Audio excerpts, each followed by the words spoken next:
Let's create this beautiful product list layouts using Product Layouts plugin. Go to Product Layouts.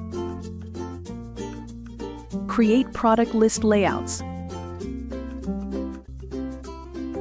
Create a style. Set a name and save. Successfully create our layout. Go to Product Query. I set 12 product per page. For example, I have shown 12 products on one page.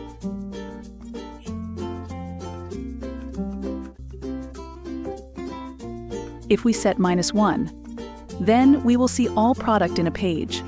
You can adjust the other options as needed.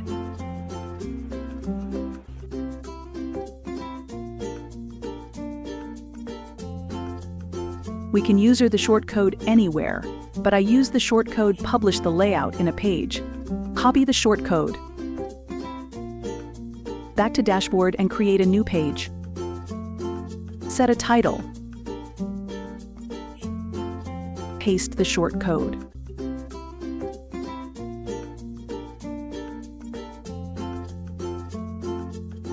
Publish and view page.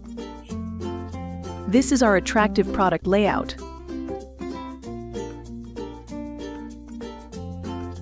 Thanks for watching the video.